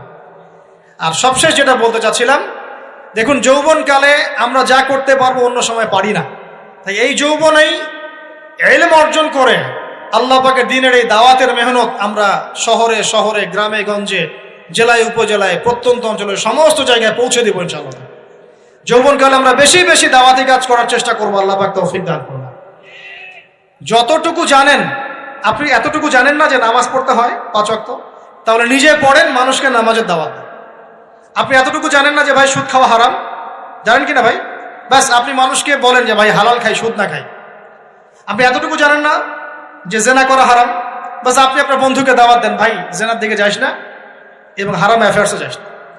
যতটুকু জানেন অতটুকু মানুষের কাছে পৌঁছে দেন, আল্লাহ পাক তৌফিক দান করুন। যুবক ভাইদেরকে আমি এই 10টা নসিহত করলাম আছে, এই নসিহতগুলো একটু মেনে চলেন, যৌবনটা সুন্দর হবে ইনশাআল্লাহ। এছাড়া আর অনেক নসিহত আছে, এগুলো ওই যে বইগুলোর নাম বলে দিয়েছি, আল্লামা তাকি উসমানী হুজুরের যে বইগুলো, এগুলো পড়েন, ইনশাআল্লাহ দেখবেন আরো অনেক হেদায়েত আপনি পাবেন। মোটা দাগে কথা হচ্ছে ইলম অর্জন করতে হবে। রাজি আছে কিনা ভাই? রাজি আছে কিনা বলেন? ইলম অনুযায়ী আমল বাড়িয়ে দিব, রাজি আছে কিনা? হকপন্থী ওলামায়ে কেরামের সাথে পরামর্শ করে চলবো, রাজি আছে কিনা? আমরা যৌবনকালে হালাল রিজিক অন্বেষণের চেষ্টা করবো, রাজি আছে কিনা? যৌবনের সময়কে বিন্যাস করে চলবো, এলোমেলো জীবন যাপন করবো না, রাজি আছে কিনা? নারীদের ফেতনা থেকে বেঁচে থাকার চেষ্টা করবো, রাজি আছে কিনা? আগামী দিনের জন্য, ইসলামকে এগিয়ে নেওয়ার জন্য দাওয়াতের মেহনত করবো, রাজি আছে কিনা? আচ্ছা, এখন আসেন, এগুলো আমাদের করণীয় ছিল, আমাদের যুবকরা এখন করছে কি সেটা শুনে। আমাদের যুবকরা এখন কিশোর গ্যাং করছে। কিশোর গ্যাং কি করছে? আপনাদের পরিবারের কর্তা যারা আছেন তাদেরকে আমি একটু রিকোয়েস্ট করবো, আপনার সন্তানের দিকে খেয়াল রাখেন। আপনার সন্তানকে যত ছোট মনে করছেন, আপনার সন্তান এখন এত ছোট নয়। কিশোর বয়সে সে এমন পাপও করে ফেলেছে যা আপনি এখনো করেন নাই। কিশোর বয়সে এমন এমন পাপ করা তার শেষ যা আপনি এখনো চিন্তাও করতে পারেন না। অতএব সন্তানকে শুধু গায়ে গতরে বড় করলে হয় না। আমরা যে সন্তানকে মানুষ করার জন্য নিজের ঘাম ঝেড়ে দিচ্ছি, মানুষ করার অর্থ হচ্ছে ওর আত্মাটাকে গড়ে তোলা, দেহটাকে গড়ে তোলা নয়, তার আত্মাটাকে গড়ে তুলুন। সন্তানের দিকে খেয়াল রাখেন। ঢাকা শহরে কিশোর গ্যাংয়ের দৌরত্বে টেকা যাচ্ছে না। রাস্তাঘাটে ছিনতাই করছে, মাদক সেবন করছে, মানুষের সম্পদ মোবাইল ধুপ করে কেড়ে নিয়ে দৌড় দিচ্ছে, এক গ্যাং আরেক গ্যাংয়ের সাথে মারামারি করছে। এগুলো শিখছে কোত্থেকে? এগুলো শিখছে আপনার ওই যে অপসংস্কৃতি দেখে দেখে। পশ্চিম থেকে, আমাদের পার্শ্ববর্তী থেকে অনেক অপসংস্কৃতি ঢুকছে ভিতরে, ওটা দেখে দেখে দেখে দেখে শিখছে কি করতে হয় না করতে হয়। দুইটা গ্যাং তৈরি করছে এবং সিনেমাতে যেমন দেখানো হয় সে নিজেকে ওই রকম করে চিন্তা করা শুরু করেছে। এই কনসেপ্টগুলো মানুষ পাচ্ছে কোথায়? নাটক সিনেমা থেকে পাচ্ছে। একটা দল ক্রিয়েট করেছে, সে সেই দলের নেতা হয়েছে, আরেক দল তাকে মারতে আসছে, সে আবার তাকে মারতে যাচ্ছে। এই যে জিনিসগুলো, এগুলো নাটক সিনেমায় দেখানো হচ্ছে না এখন? যুবকরা শিখছে কোত্থেকে এগুলা? বাংলাদেশের মেয়েদেরকে একসময় শেখানো হয়েছে তুমি সুন্দর না, তুমি কি না, তাদের মনে ঢোকান তুমি সুন্দর না, আরো সুন্দর হতে চাও, আরো সুন্দর হতে চাও, এই ক্রিম মাখো সুন্দর হয়ে যাও। এই একটা কনসেপ্ট ঢুকিয়ে দিছে মাথায়, তুমি সুন্দর না, তোমাকে আরো সুন্দর হতে হবে। আল্লাহ তোমাকে যে সৌন্দর্য দিয়েছেন এটা যথেষ্ট না, অন্যরা আরো অনেক বেশি সুন্দর, তুমি সুন্দর না, এই ক্রিম মাখো সুন্দর হবে। এই করতে করতে করতে ক্রিমের ব্যবসা শুরু হলো। বাণিজ্য, সবকিছুর পিছনে কি থাকে? বাণিজ্য, আর কিছু না। তারপর শুরু হলো যে পার্লার, অমুক ক্রিম তমুক ক্রিম, অমুক সোনো, এই সেই, বাস মেয়েরা পাগল হয়ে গেল। ব্যাস নতুন নতুন আমরা আমাদের সংস্কৃতি ধারণ করে যে কাপড় চোপড় গুলো পরি, কিছু মানুষ শেখালো এর চেয়ে এই ফ্যাশনটা ভালো, এটা পরো। ব্যাস ঈদে ঈদে নতুন নতুন ফ্যাশন আসা শুরু করলো। আরে পাঞ্জাবি পায়জামা পরা তো আমাদের বাপদাদাদেরই সুন্নত, এটা বাঙালিদেরই সুন্নত। সব বাদ দিয়ে এখন আমরা কি শুরু করেছি দেখেন তো। তো এগুলো কিন্তু মিডিয়া দিয়ে আপনাদেরকে ঢোকানো হয়, মিডিয়ার থ্রু দিয়ে। আমরা দেখছি এখন যুবকরা, বহু যুবক মাদকাসক্ত হয়ে যাচ্ছেন, হচ্ছেন কিনা? কিসের এত হতাশা ভাই? কি হয়েছে? আপনার গার্লফ্রেন্ড আপনাকে ছেড়ে চলে গেছে? তা গেছে না হয়তো, কি হয়েছে ভাই? কি হয়েছে? গার্লফ্রেন্ড ছেড়ে চলে গেছে তো কি হয়েছে? আল্লাহ পাকের জমি নাকি মেয়ের অভাব নাকি? 40 জন নারীর দায়িত্ব একটা ছেলেকে নিতে হবে সে জামানায়, মানে মা, বোন, ফুপু, খালা, স্ত্রী, এই সব মিলে 40 জন কাঁধে উঠে যাবে। এখন ঘরে ঘরে মেয়েদের সংখ্যা বাড়ছে না? নবীজি বলেছেন শেষ জামানায় মেয়েদের সংখ্যা বাড়বে, ছেলেদের সংখ্যা কমবে। কমছে কিনা ছেলেদের সংখ্যা? এখন হয়তো এভারেজ 100, 104, পরে দেখবেন আরো বেড়ে গেছে। শুধু আমেরিকার হিস্ট্রি ঘেটে দেখেন, ওখানে ছেলে মেয়ের অনুপাতটা কেমন। কমছে সব জায়গাতে, আরো সামনে কমবে। তো একজন গার্লফ্রেন্ড আপনাকে ছেলে চলে গেছে, ব্যাস জীবনটা উৎসর্গ করে দিতে হবে তার জন্য? এখন কি ফেন্সিডিল, গাঁজা, ইয়াবা এগুলো সেবন করতে হবে? আপনাকে কে সৃষ্টি করেছেন ভাই? কি উদ্দেশ্যে? প্রথমে কি একটা বলেছে, কি উদ্দেশ্যে? আমাকে আল্লাহ পাঠিয়েছেন দুনিয়াতে নামাজ পড়তে, রোজা রাখতে, দিনের প্রচার করতে, দিনের জ্ঞান অর্জন করতে, এই তো। তা আমি একজন মেয়ের জন্য জীবন নষ্ট করে দিব কেন? আমি তাহলে আল্লাহর কাছে কি মুখ দেখাবো আর নবীর কাছে কি মুখ দেখাবো? ওখানে গিয়ে বলবো আল্লাহ আমি আমার অমুক প্রেমিকার জন্য আশেক হয়ে একদম জীবন দিয়ে দিয়েছি, আত্মহত্যা করেছি? গেছে ভাই, যাইতে দেন। যে ব্যক্তি আপনার অবস্থানকে মূল্যায়ন করে নাই সে আপনার যোগ্য ছিল না। এখন আপনি কি করবেন? নিজের অবস্থান উন্নত করেন, আপনার পিছনে লাইন ধরে ঘুরবে ইনশাআল্লাহ। এটাই বাস্তবতা। দুনিয়া খুব খারাপ জিনিস। মানুষ মানুষের অবস্থানকে মূল্যায়ন করে, মানুষ মানুষের অবস্থানকেই মূল্যায়ন করে, কিন্তু আল্লাহ রাব্বুল আলামিন আপনাকে সর্বাবস্থায় ভালোবাসেন। আলহামদুলিল্লাহ। এই যে আমরা এখন অনেক পাপ করছি না, আল্লাহ কি আমাদেরকে আযাব দিয়ে ধ্বংস করে দিয়েছেন? আল্লাহ পাক এখনো আমাদেরকে ভালোবাসেন, রহম করেন, অপেক্ষায় আল্লাহ পাক অপেক্ষা করছেন কখন তওবা করবে, আমি তওবা কবুল করব। এই কখন আমার বান্দা খালি একবার বলে আস্তাগফিরুল্লাহ, আল্লাহ পাক সাথে সাথে মাফ করে দেবেন। আর সেই আল্লাহকে ভুলে আপনি কার পিছনে ছুটছেন? আমরা কিন্তু নিয়াত করতে পারি ভাই যে আমরা যারা ওয়াজ শুনলাম জীবনে কোনোদিন সিগারেটে হাত দিব না ইনশাআল্লাহ। রাজি আছি ভাই? অন্য বড় বড় জিনিস তো বহুত দূরের কথা। আচ্ছা, অনেকে রাজি হয় নাই কেন? আপনারা কি অলরেডি আসক্ত? আমি অনেক ভাইকে দেখেছি মাশাআল্লাহ ইফতার খুলেই একদম বেনসন টানা শুরু করে। হ্যাঁ, এটা যে হারাম আপনাদের কেউ ওয়াজ করে শোনায় নাই? এটাকে কি মনে করেন আপনারা, হারাম না হালাল? কেউ বলেছে মাকরুহ, নাকি মাকরুহ ফতোয়া দিয়েছে? মাকরুহ শব্দের অর্থ জানেন আপনি? মাকরুহ শব্দের অর্থ কি একটু শোনেন। সূরা বনী ইসরাইল খুলবেন। কোন সূরা? সূরা বনী ইসরাইল। আল্লাহ পাক বলছেন আমি বনু ইসরাইলকে এই কাজগুলো করতে নিষেধ করেছেন। কোন কোন কাজ? জেনা করো না, জেনার ধার কাছে যেও না, এতিমের মাল আত্মসাৎ করো না, শিরিক করো না ইত্যাদি। যারা আলেম আছেন তারা আমার কথা বুঝবেন। এই কাজগুলোর পরে আল্লাহ পাক বলছেন যে এই প্রত্যেকটা কাজ আল্লাহর কাছে মাকরুহ, অপছন্দের। কিসের? অপছন্দ। তাহলে এটাকে আপনি সহজ মনে করছেন? নিয়াত করি আল্লাহ পাকের সন্তুষ্টির জন্য আমরা কোনোদিনও মাদকের সাথে সম্পৃক্ত হব না ইনশাআল্লাহ। আর বিশ্বাস করেন, শুধুমাত্র মাদকদ্রব্য নিয়ন্ত্রণ অধিদপ্তর এই আইন কানুন এগুলো দিয়ে, জরিমানা দিয়ে মানুষকে মাদক ছাড়ানো যাচ্ছে না, যাবে না। কেন যাবে না এটা আপনারা খুব ভালো করেই জানেন, আমি বলতে চাচ্ছি না। অনেক সময় মাদক বিরোধী কনসার্ট করে মানুষ, মাদক বিরোধী কনসার্টে ওঠার আগে এক বোতল ডাইল খেয়ে আসে আগে। এগুলো কি বাস্তব কথা বলছি না অবাস্তব কথা বলছি? আমাদের যুবক ভাইরা কোশ্চিন কেন মাদকের ধার কাছে যাবেন না ইনশাআল্লাহ। একটা হাদিস খালি মনে রাখেন, একটা, এই হাদিসটা মনে রাখেন। নবী সাল্লাল্লাহু আলাইহি ওয়াসাল্লাম বলেছেন কেউ যদি মাদকদ্রব্য সেবন করে তার 40 দিনের নামাজ কবুল হবে না। সিগারেট একটা খেয়েছি, 40 দিন নামাজ নাই। এরপর যদি সে তওবা করে আল্লাহ মাফ করে দিবে। আবার যদি মাদক খায় আবার 40 দিন কবুল হবে। যদি আবার তওবা করে আল্লাহ মাফ করে দিবে। আবারও যদি খায় আবারও 40 দিন কবুল হবে না। আবারও তওবা করলে আল্লাহ আবার মাফ করে দিবে। চতুর্থবার সে যদি মাদক খায়, আল্লাহ রসুল সাল্লাল্লাহু আলাইহি ওয়াসাল্লাম বলছেন আল্লাহ পাক কিয়ামতের মাঠে তাকে তিনাতুল খাবাল পান করাবেন। কি পান করাবেন?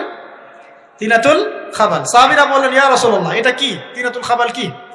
নবী সাল্লাল্লাহু আলাইহি ওয়াসাল্লাম বলছেন এটা হচ্ছে জাহান্নামীদেরকে আযাব দেওয়ার পর তাদের রক্ত মাংসের যে পুঁজ বের হবে, এই যে ড্রিঙ্কস, জাহান্নামের হার্ড ড্রিঙ্কস, এই ড্রিঙ্কসের নাম হলো তিনাতুল খাবাল। আল্লাহ পাক আমাদের সবাইকে মাদক থেকে বাঁচিয়ে রাখুন। হতাশা মাদক দিয়ে দূর হয় না। হতাশা দূর হবে বলে দিব 3টা জিনিস, মাত্র 3টা। কয়টা ভাই? 1, 5 ওয়াক্ত নামাজ। এক কি? নামাজে আপনি ওযু করে সিজদা দেন, ইনশাআল্লাহ আপনার মনে প্রশান্তি না আসলে আমাকে এসে বলেন যে আসে না। চোখের পানি, মনের আবেগ যা আছে আপনার ভিতরে, কষ্ট, দুঃখ, যন্ত্রণা সব আল্লাহকে ঢেলে দিবেন ইনশাআল্লাহ। নিজের আবেগ ধরে রাখবেন এখানে, আপনি আল্লাহর জন্য ঢেলে দিবেন। মানুষকে আবেগ দেখা কি লাভ? মানুষ আপনার চোখের পানির মর্ম বুঝবে? মানুষ কি মানুষের চোখের পানির মর্ম বুঝে? আপনার পিতা যদি মারা যায় আমার কাছে এসে দোয়া চান, কান্নাকাটি করে, আমি দোয়া করতে পারবো কিন্তু আমি কিন্তু আপনার ফিলিংসটা বুঝতে পারবো না। আপনার অনুভূতি কে বুঝতে পারবেন? আল্লাহ পাক আপনার ঘাড়ের রগের চেয়েও কাছে আছে। সুবহান সুবহান, আল্লাহ পাক ঘাড়ের রগের চেয়ে কাছে আছে। গতকালকে বাংলাদেশের একজন বরেণ্য আলেমের সাথে একটা কনফারেন্সে ছিলাম। উনি বলছিলেন যে এক ব্যক্তি, এটা শোনেন, এক ব্যক্তি খুব তার শখ যে তিনি সাহাবীদের মতো নামাজ পড়া শিখবেন। কথা বুঝতে পারছেন? সাহাবীদের মতো নামাজ শিখবেন। তো একজন বরেণ্য আলেমের কাছে এসেছেন, এসে বলছেন যে আমাকে সাহাবীদের মতো নামাজ শিখিয়ে দেন। তখন সেই আলেম আরেকজন আলেমের সন্ধান দিয়েছেন, যা তুমি তার কাছে যাও, তিনি শেখাবেন। তো সেই ব্যক্তি একটু অবাক হয়েছেন, কারণ যাকে প্রশ্ন করেছিলেন তিনি অনেক বড় মুহাদ্দিস, আর যার কাছে পাঠানো হচ্ছে তিনি অত বড় মুহাদ্দিস নন, কিন্তু আবেদ, আমল করেন। তাকে গিয়ে বলছেন উনি আমাকে পাঠিয়েছেন সাহাবীওয়ালা নামাজ শিখিয়ে দেন। তখন তিনি বলছেন ঠিক আছে, সুন্দর করে ওযু করে আসো, সুন্দর করে ওযু করে আসো। ওযু করার সময় খালি খেয়াল রাখবা যে আমি ওযু করছি শুধু আল্লাহর সন্তুষ্টির জন্য। কি খেয়াল রাখবেন? ওযু করছি শুধু আল্লাহকে রাজি খুশি করার জন্য ওযু করছে, আর কোনো উদ্দেশ্য নাই আমার। ওযু করতে যাচ্ছে, তিনি আবার বলছেন দাঁড়াও, শুধু আল্লাহকে রাজি খুশি করার জন্য ওযু করো। আবার শুরু করছেন, আবার বলছেন শোনো, শুধু আল্লাহকে রাজি খুশি করার জন্য ওযু করো। এভাবে বলতেই আছেন, নামাজে দাঁড়িয়েছেন, দাঁড়ানোর আগে বলছেন শোনো, শুধু আল্লাহকে রাজি খুশি করার জন্য নামাজ পড়ো। বলতেই আছেন। এক পর্যায়ে সে ব্যক্তি নামাজ শুরু করলো, নামাজে মনোযোগ এদিক ওদিকে যায়, আর তার মাথায় এটা আসে, এই শুধু আল্লাহকে রাজি খুশি করার জন্য আমাকে নামাজ পড়তে হবে, শুধু আল্লাহকে রাজি খুশি করার জন্য নামাজ পড়তে হবে। এই চিন্তা তার মনের মধ্যে ঘুরপাক খাচ্ছে। এভাবে নামাজটা সে শেষ করেছে। শেষ করে চিন্তা করছে যে নামাজ তো পুরোপুরি মনোযোগ দিতে পারলাম না, বারবার মাথার মধ্যে এরকম চিন্তা আসছে, আল্লাহ আমাকে তুমি মাফ করে দাও, নামাজটা আমার মনে হলো না ঠিক মতো। তখন সে ফিরে এসে তার সে ওস্তাদকে বলছেন আমার তো নামাজ এরকম করে পড়লাম, কিন্তু শেষমেশ মনে হলো যে নামাজটা হয়তো কবুল হয় নাই, আল্লাহর কাছে খুব মাফ চাইলাম, আল্লাহ আমাকে মাফ করে দাও, নামাজটা মনে হলো না। তখন সেই যে প্রথম ব্যক্তি যিনি পাঠিয়েছেন তিনি বলছেন এটাই হলো সাহাবীওয়ালা নামাজ। তারা আল্লাহকে রাজি খুশি করার জন্য নামাজ পড়তেন, নামাজ শেষ করে আল্লাহর কাছে ইস্তেগফার করতেন, আল্লাহ কিছুই হলো না, কিছুই হলো। আমার কথা কি বুঝতে পারছেন? অতএব আল্লাহকে রাজি খুশি করার জন্য আপনি আপনার আবেগ, আপনার ইবাদত সব ঢেলে দিবেন, অন্য কারো কাছে কিছু পাওয়ার আশা করবেন। অতএব নামাজ আপনার মাদকের দিকে যাওয়া লাগবে না, নামাজই আপনার হতাশা দূর করে দেবে ইনশাআল্লাহ। 2 নাম্বার আমল হচ্ছে কোরআন তেলাওয়াত। যে ব্যক্তি কোরআন তেলাওয়াত করতে পারে নিয়মিত, তার মনের মধ্যে এই হতাশা, এই ভীরুতা, এই কাপুরুষতা কিচ্ছু আসবে না ইনশাআল্লাহ। আমি গ্যারান্টি দিচ্ছি আপনাকে, হতাশা আসবেই না আপনার মনে যদি আপনি কোরআন বুঝতে পারেন। কোরআনের একটা আয়াত নিয়ে কোনো সময় দেখা যায় 2-3 ঘন্টা সময় পার হয়ে যাচ্ছে, আয়াতটা ছেড়ে সামনে যেতে পারছি না। কোরআনের ভিতরে ঢুকলে আপনি দুনিয়ায় ভুলে যাবেন কি হচ্ছে আশপাশে। আমি এমন অনেক আলেমকে দেখেছি যে একটা বই, পাতলা একটা বই, আরবি বই নিয়ে পড়া শুরু করেছেন, ওই যে ফজরের পরে জোহরের ওয়াক্ত হয়ে যাচ্ছে, বইটাই শেষ করতে পারেননি। বুঝতে পারবেন? যখন আপনি ইলমের ভিতরে ঢুকে যাবেন, কোরআনের ভিতরে, হাদিসের ভিতরে, আপনার দুনিয়ার খেয়ালই নাই। একজন আলেম তিনি এক রাত্রে একটা বই লিখেছিলেন, চটি বই, এক রাত্রের মধ্যে। বলা হচ্ছে, তার সম্পর্কে বলা হচ্ছে যে রাতের খাবার তাকে দেয়া হয়েছে যে আপনি এটা খেয়ে নেন। তো যে খাবারটা পাশেই আছে, খাবারটা খাবো, এটা লিখে খাবারটা খাবো, এরকম তার চিন্তা ছিল। ফজর হয়ে গেছে, বই লিখাও শেষ, খাবার এই অবস্থায় পড়ে আছে, ডুবে গেছেন ভিতরে, খাওয়ার মাথায় তার খেয়াল নাই। এরকম হয়। একজন মনীষী, বিখ্যাত মনীষী, রিয়াদুস সালেহীন কিতাবের রাইটার, সংকলক আল্লামা নববী রাহিমাহুল্লাহ, এরকম সারা রাত চলে গেছে, পাশে 2টা খেজুর, ওই 2টা খেজুর খাওয়ারই সময় পান। হাদিস নিয়ে গবেষণা করতে রাত পার হয়ে গেছে।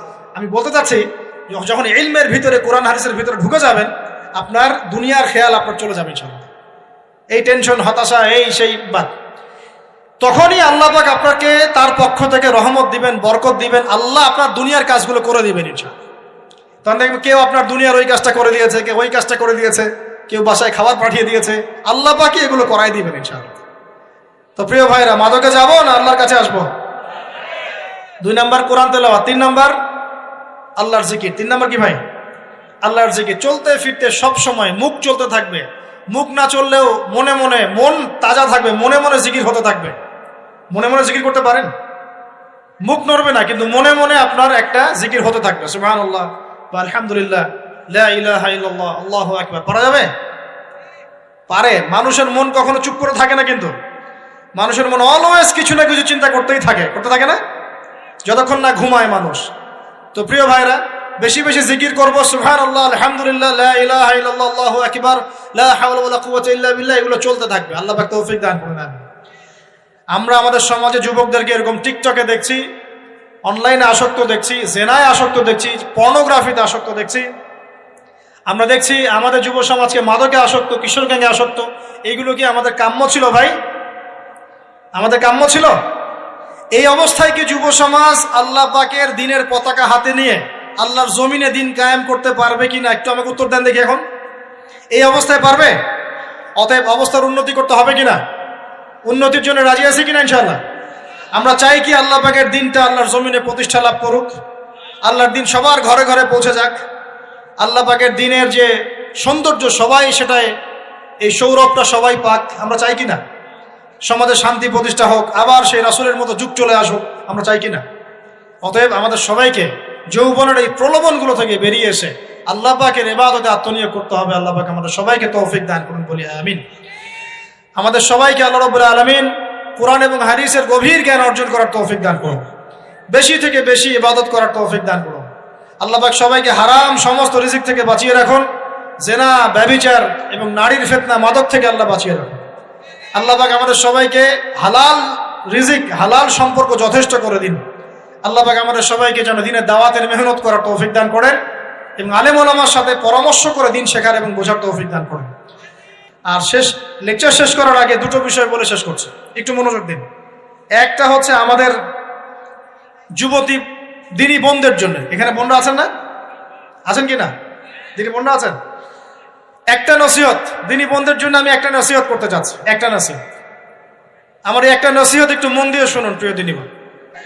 রাসূলুল্লাহ সাল্লাল্লাহু আলাইহি ওয়াসাল্লাম আমাদের দিনী বোনদের জন্য জান্নাতে যাওয়ার একটা ফর্মুলা বলে দিয়েছেন। আমি কি বলবো সেটা? আচ্ছা, রাসূলুল্লাহ সাল্লাল্লাহু আলাইহি ওয়াসাল্লাম বলেছেন আমাদের দিনী বোনেরা, আমাদের মায়েরা, এই নারী জাতি মাত্র 4টা কাজ করলে জান্নাতের যে কোনো দরজা দিয়ে ইচ্ছা প্রবেশ করতে পারবে। খুশি হন নাই? কয়টা কাজ? মাত্র 4টা। এক, যদি আমাদের দিনী বোনেরা 5 ওয়াক্ত নামাজটা ওয়াক্ত মতো পড়ে, আল্লাহ পাক তৌফিক দান করুন, বলি আমিন। 2 নাম্বার, যদি তারা রমাদান মাসের রোজাটাকে ঠিক মতো আদায় করতে পারে। 1 নাম্বার 5 ওয়াক্ত নামাজ ঠিকঠাক আদায় করা, 2 নাম্বার রমজান মাসে সাওম রাখা, 3 নাম্বার তাদের লজ্জাস্থানের হেফাজত করা, মানে শরঈ পর্দা মেনটেন করা, শরঈ পর্দা মেনটেন করা। এবং আমি বলে দেই, চেহারাটা আপনাদের পর্দার অন্তর্ভুক্ত।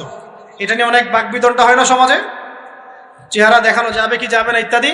চেহারা আপনার পর্দার অন্তর্ভুক্ত বিষয়, ফুল স্টপ। এর উপরে ফতোয়া অনেকভাবে দিচ্ছে, কিন্তু বরেণ্য উলামায়ে কেরামের কিতাবগুলো ঘাটাঘাটি করেন, তাদের